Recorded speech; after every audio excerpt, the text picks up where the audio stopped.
প্রিয় দর্শক, প্রীতি নিন, শুভেচ্ছা নিন। আমাদের সঙ্গে যুক্ত হয়েছেন প্রিয় দর্শক শ্রোতা, আসসালামু আলাইকুম এবং অফুরন্ত শুভকামনা সবার জন্য। জন নায়াগন। জন নায়াগন কথাটির মানে হলো জনগণের নায়ক বা জনগণের নেতা। প্রিয় দর্শক শ্রোতা, কথা বলছি জনগণের নেতা থালাপাতি বিজয়কে নিয়ে। থালাপাতি বিজয়ের নাম শুনেননি, অথচ মুভি দেখেন, চলচ্চিত্র উপভোগ করেন, এমন মানুষ খুঁজে পাওয়া যাবে না কোথাও। বাংলাদেশেও যারা মুভি বা চলচ্চিত্রের খোঁজখবর রাখেন তারাও তাকে চেনেন, শুধু চেনেন না, বাংলাদেশের অনেক মানুষের প্রিয় অভিনেতা কিংবা নায়ক তিনি, থালাপতি বিজয়। থালাপাতি কথাটির মানেও কিন্তু ক্যাপ্টেন কিংবা লিডার। তার নামের সঙ্গে এই লিডার শব্দটি জুড়ে গেছে, এবং যেই টার্মটি দিয়ে শুরু করেছিলাম, জননায়াগন, জনগণের নায়ক, জনগণের নেতা, সেইটি প্রকাশিতব্য একটি মুভির নাম, থালাপাতি বিজয় অভিনীত তার সর্বশেষ মুভি। তিনি রাজনীতিতে আসবার আগে ঘোষণা দিয়েছিলেন যে এই মুভিটি হতে যাচ্ছে তার সর্বশেষ মুভি, এবং সেভাবেই হয়েছে। মুক্তি পায়নি, এখনো রিলিজ হয়নি, এই মাসেই রিলিজ হবার কথা আছে, বাট মুক্তি পাবার আগেই এই মুভি নিয়ে এত বিতর্ক তৈরি হয়েছে, এত চাঞ্চল্য তৈরি হয়েছে যে কোটি কোটি মানুষ অপেক্ষা করছেন সেই মুভিটি একবার দেখবার জন্য, জননায়গন। প্রিয় দর্শক শ্রোতা, থালাপাতি বিজয়, থালাপাতি বিজয় আমারও একজন পছন্দের অ্যাক্টর।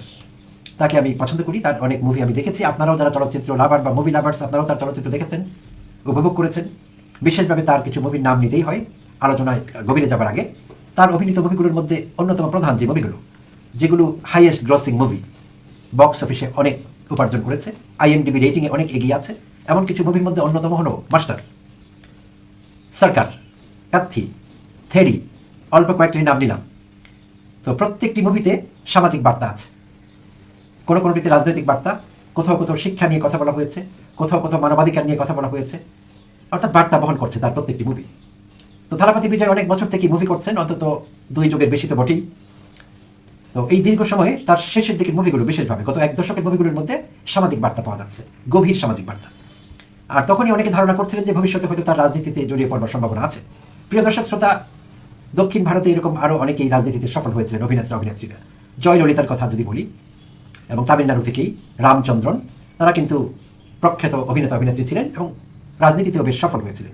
তো অনেকদিন পরে আবার আরেকজন অভিনেতা টার্নড পলিটিশিয়ান, থালাপাতি বিজয়। তো 2024-এ তার দলটি গঠিত হয়েছিল, TVK, তামিলগা ভেট্রি কাজাকাম, তামিল ল্যাঙ্গুয়েজে তার দলের নামটি। তিনি যে পার্টিটি শুরু করেছেন TVK 2024-এর ফেব্রুয়ারিতে, 2 বছর কিছুটা বেশি সময় হয়েছে। তো 2 বছরের পুরনো একটি দল থেকে তিনি নির্বাচন করলেন, কোনো জোট ছাড়াই। তার দল থেকে TVK থেকে প্রার্থী দেওয়া হয়েছিল তামিলনাড়ু অঙ্গরাজ্যের 234টি আসনে। সেখানে তার বিপরীতে যারা লড়াই করছিলেন তারা বহুদিনের ভেটারান রাজনীতিবিদ এবং পুরনো দল DMK এবং AIADMK। তামিলনাড়ুর রাজনীতি মানে কিন্তু এই দুটো দলকে ঘিরেই আবর্তিত হচ্ছিল বরাবরই। তো ক্ষমতায় ছিল DMK, DMK এর MK স্টালিন মুখ্যমন্ত্রী ছিলেন।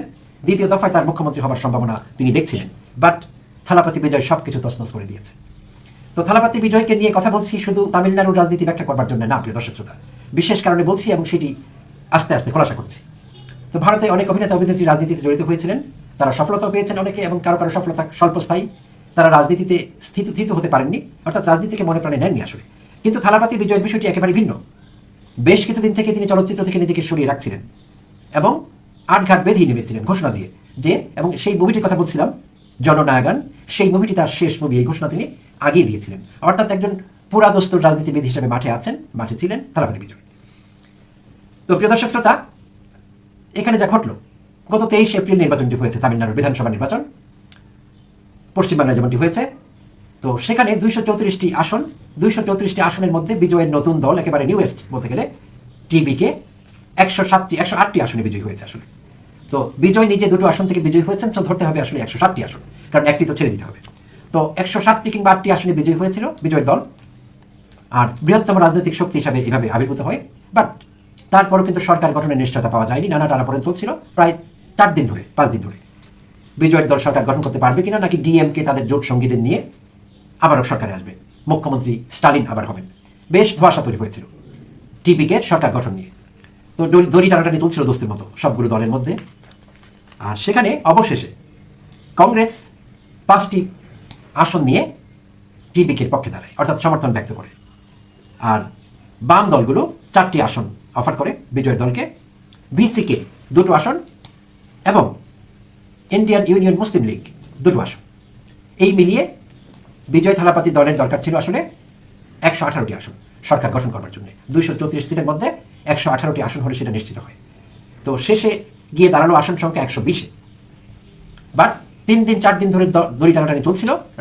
সেখানে রাজ্যপাল বিজয়কে অনুমতি দিচ্ছিলেন না সরকার গঠন করবার প্রক্রিয়া শুরু করতে, কারণ তিনি চাইছিলেন লিখিত সমর্থন এবং সেইটি ডকুমেন্টেড, অর্থাৎ যে দল সমর্থন করছে লিখিতভাবে জানাতে হবে এবং সেইটি যাচাই বাছাই করে সরকার গঠনের অনুমতি দেওয়া হবে। অবশেষে সেই অনুমতি পাওয়া যায় এবং সরকার গঠিত হয় 2 দিন আগে।